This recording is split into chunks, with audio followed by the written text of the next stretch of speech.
Hi, everyone. Welcome to another episode of Mind Body Therapeutics podcast. I'm Karen, and this is Dr. Jane, as you all well know because you're following us, right?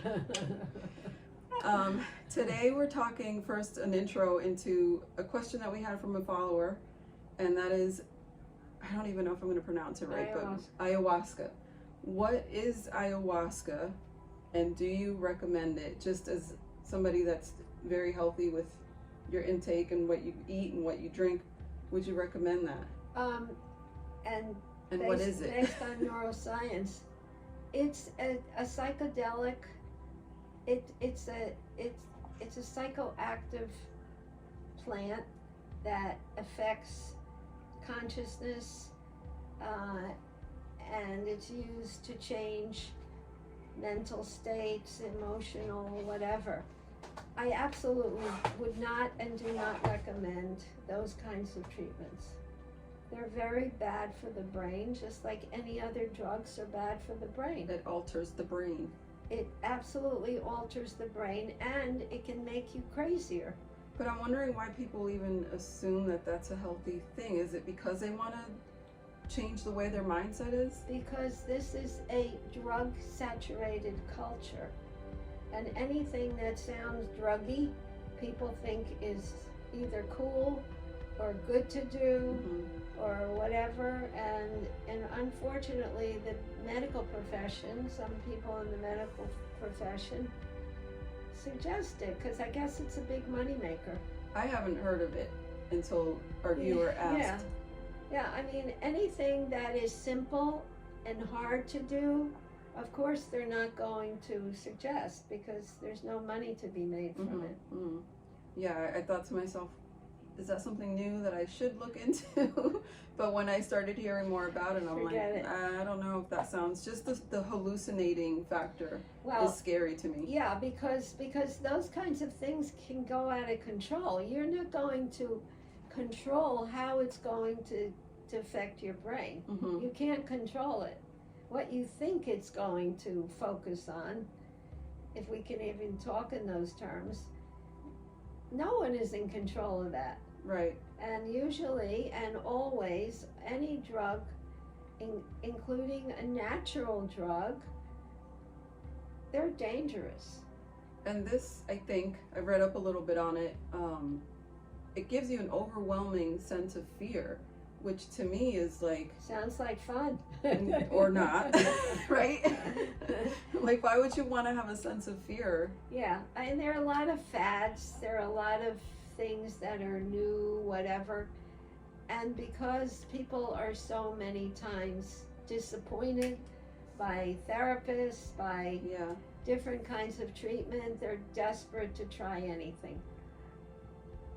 That sounds like it might veer you off the deeper end.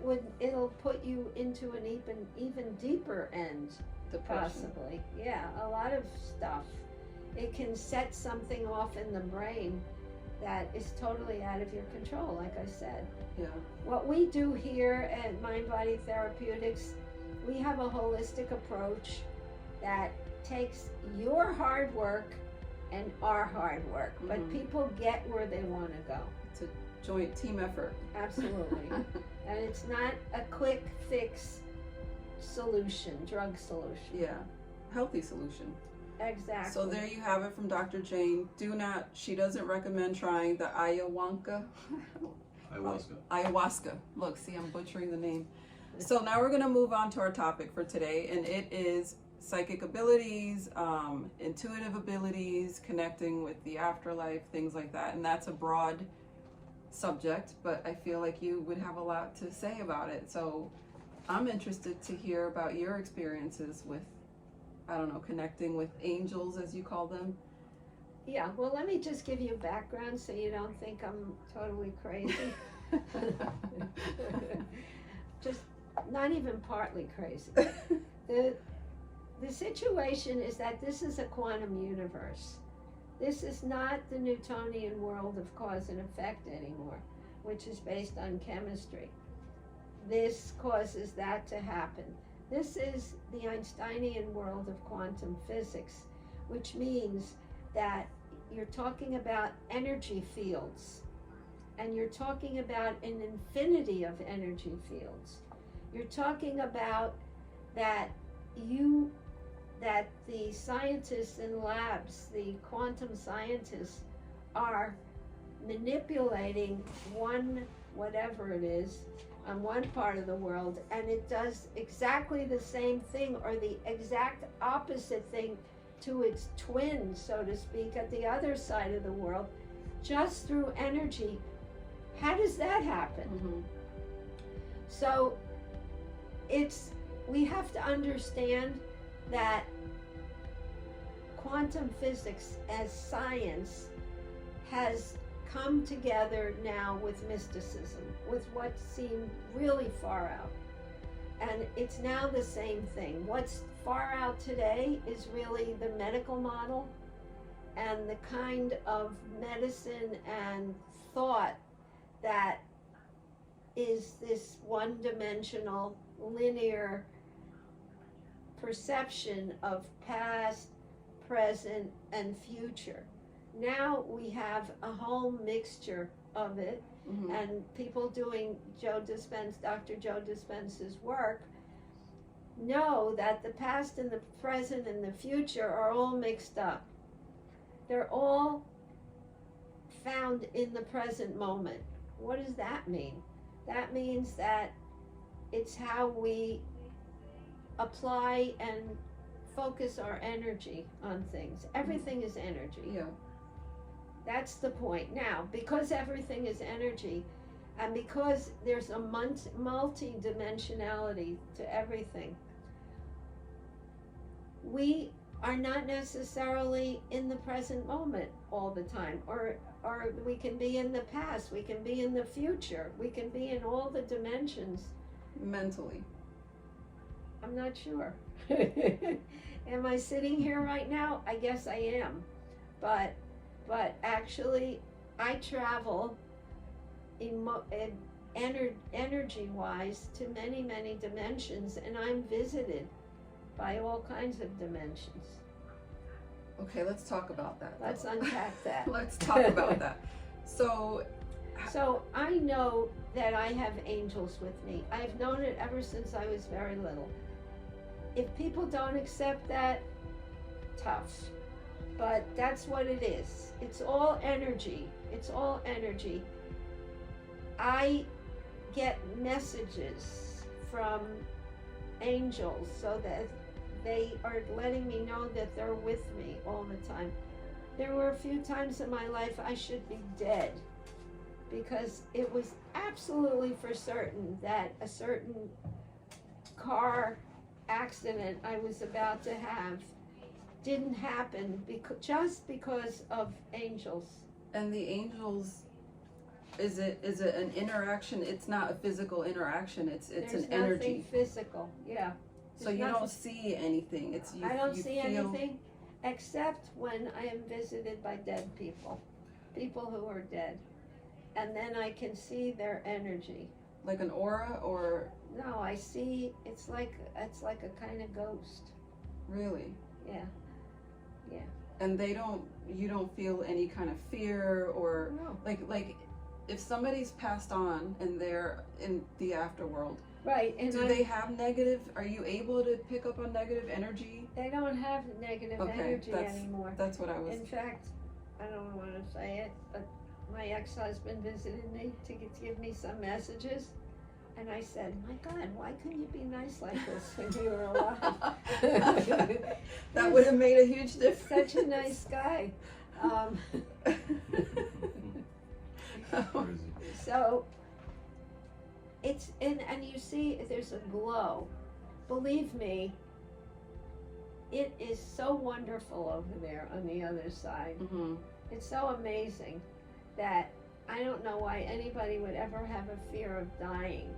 Dying? I don't even know what dying means. Right, because you still exist in some form. You will always exist. It's just not in this capsule. You will always exist. This is nothing. This is just a shell.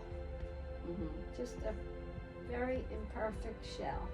And so we had a conversation one time where you said it was interesting to think that people that are family here Yeah. are connected in that afterworld. That's what people who have died and had what they call near-death experiences, they die and they're sent back because they have to finish their work here on Earth. And they told me, and I've read. In fact, there's a near-death society, which I'd love to go to. I would love to know more about that. And they said that they saw all their relatives running around together. Really? That reminds me of this is so off subject, but kind of not. This Disney movie that my kids love, it's called Coco. And it's about this little boy that turns into this spirit, and he sees his whole family in this afterworld. Right. And they're all, the way he saw them in pictures as a boy is how he saw them as spirits in this new world. And it just, that kind of resonated right now because that's how it is. And it's just, it's so amazing. So amazing. That to think that people fear death is like, you don't fear paradise, right? People refer to not paradise as in the whatever takes you from this world is not necessarily always a good thing. Yeah, but also a natural thing. You didn't fear before you were alive. I mean, there was a time when you were not alive. Are you afraid? Were you afraid then? Mm-hmm. You know, it's the same thing. I think people who understand that there is an infinity of energy, you can call it the creator of the universe. I'm not going out in a minute. What? Don. What did he say? He's just making a lot of noise over there. Okay, that's all right, Don. Keep making your noise.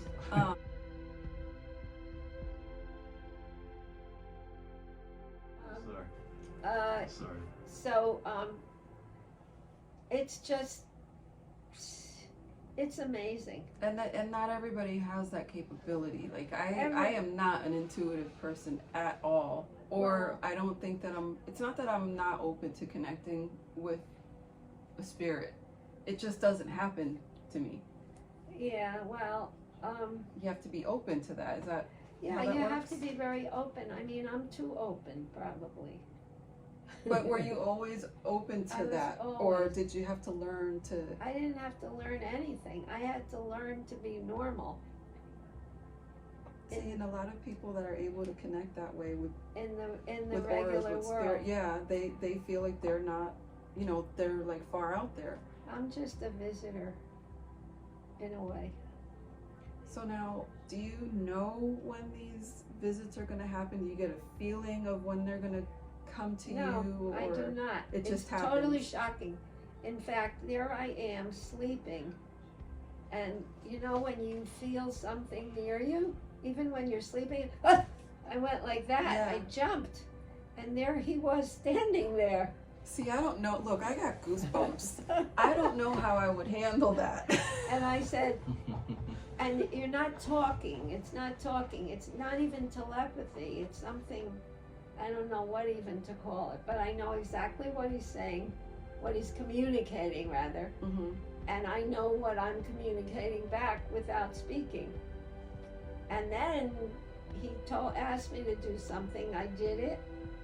And then he visited me 2 days later. To thank you. And he thanked me. He had this huge smile on his face. See, why can't that happen to me? I don't know. Maybe I can talk to somebody. I don't know. I guess, like you said, you have to be open to it. But I mean, I had a small experience after my dad passed away. And for the viewers that don't know, my father passed away 5 years ago. We were very close. And that was a very traumatic experience for me. A couple years later, he had this tendency of walking through a hallway and tapping. You hear tapping sometimes? I feel it. I felt it on my leg, and I was like, and then it happened again. Yeah, but that's the problem. When you feel it, don't go like that. But the second time, like after I did that and it happened again, my eyes went my sleep, and I was like, it's oh my God. trying to get your attention. And I was going through something at the time. So when I woke up the next morning, I told my husband about it. I was like, I think I mean, I could be crazy, No, you don't doubt it. but it's a distinct thing to not. I mean, he did it all the time. It was Okay, something that so even became you don't annoying. have to convince me. I'm You trying to just have convince myself. yourself. It's absolutely there. I mean, I don't know if this superficial world we're in is real, hmm actually. I kind of hope it's not with everything we have going on right now. Yeah, right? because it's the field. The field acts on matter. Mhm. It's not the reverse. Just so you know, matter doesn't act on the field, meaning the energy field. So you can do work where you get your heart, mind in coordination so that your energy field goes out. That I have a very, very, very high electromagnetic energy, very high, Mhm. and that's why Don knows I can't touch any electronic device. That could be dangerous. It breaks. So what do you say to somebody that's, let's say you're talking to somebody and you're saying all these things that you just shared with me, and they say, you're full of shit. Right. Yeah. You No, just move on, or yeah. Well, most of the time I don't even share it. I mean, yeah. except right now I'm sharing it with everybody. People are going to be calling you to connect with their loved yeah, ones. people can say whatever they want. I don't give a shit. Mm-hmm. Doesn't matter to me. I know what's real. I know it. Exactly. I know what I know. And I saw my mother after she died, and this very, very, very close person died, and my mother, of course, knew him very, very well, and I saw her go up to him up there and say, "What, you're here too?" Oh my gosh. And it was so, it's so weird. That's gotta be so, like, speaking of hallucinating, you almost have to feel like euphoric when you see something like that, right? Yeah, well, I used to, I would have to say no. I mean, that can't be. Years and years ago. Oh, that's impossible. That's ridiculous. But now I don't even give it a second thought. That's such a special capability, Just I think. A happens. gift, I think, is what what you should call it, right? I guess. And I also did out-of-body travel. How do you do that? I don't know. So How does it happen is I was going to sleep one night, and all of a sudden I started seeing my body rise up over the bed while I was lying in bed. And But you weren't, it doesn't mean you were dying, it's just that that's what the experience was at the time? Yes, that's out-of-body travel. Right, so I see myself up there, and I always kept the window open, and we were living on a farm, so my whatever it is, soul, whatever you want to call it, went and slid like in a cartoon, slid through the area in the window like that, and like flew like as you would draw a cartoon. Uh-huh. This flat thing floating down to the end of the road and looking in where there was a window open on the people who lived there, and they were having a violent argument. So I went in and I stood there. Of course they didn't see me.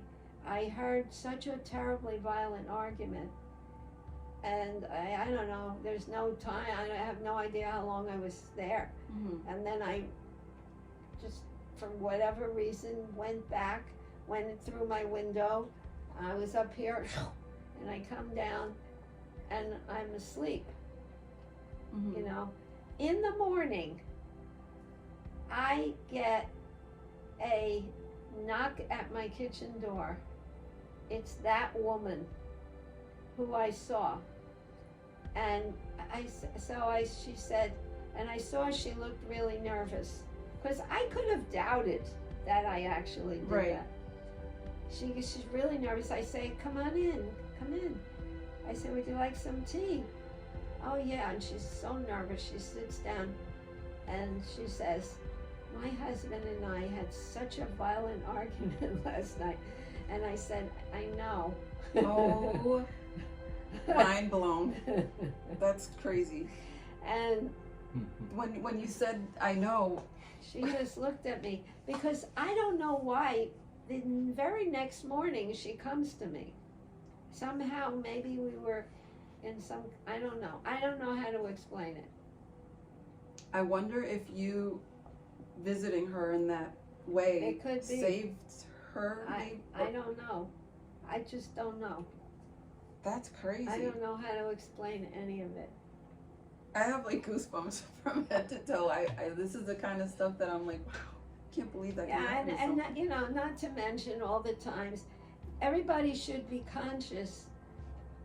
You know of these things. You know that you have an angel when you're left certain.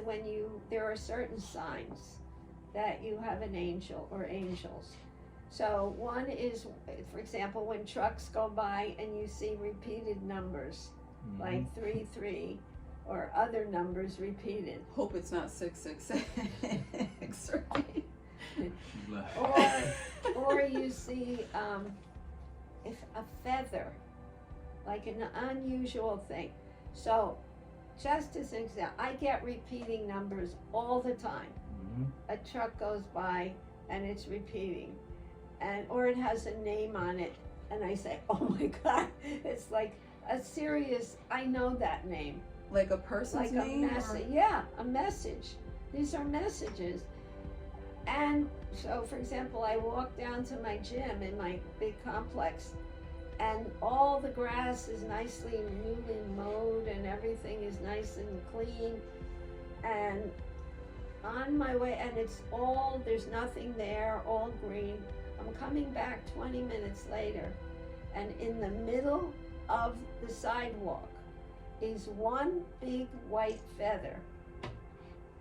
A big white feather. So feathers are signs. Yes. And there it was, a big, big feather. And I knew that I was being protected and watched. And you can have more than one angel protecting you, is that true? Oh yeah, I can have like even 10 angels. I have a client.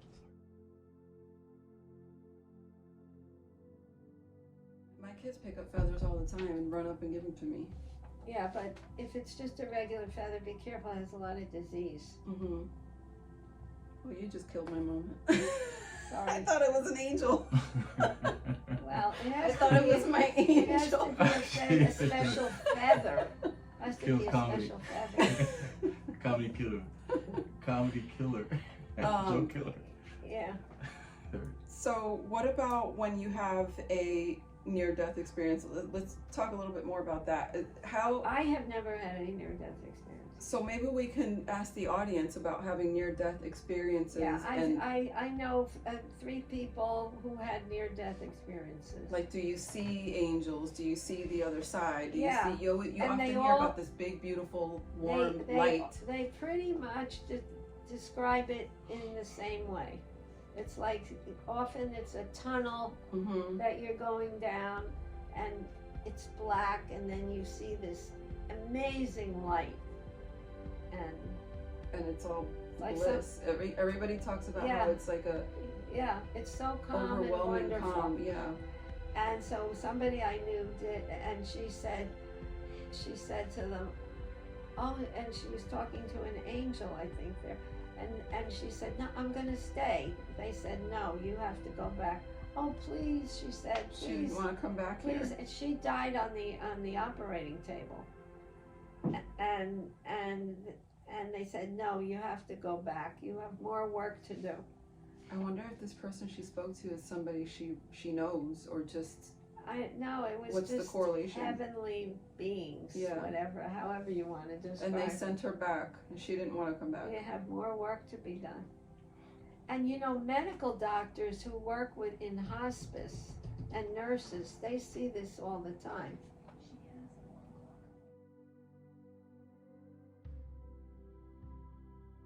So closing questions, Dawn was just reminding me, but what are some closing questions we can ask the viewers today? Have you ever had experiences where you connected with angels or the afterlife or a loved one that you've lost?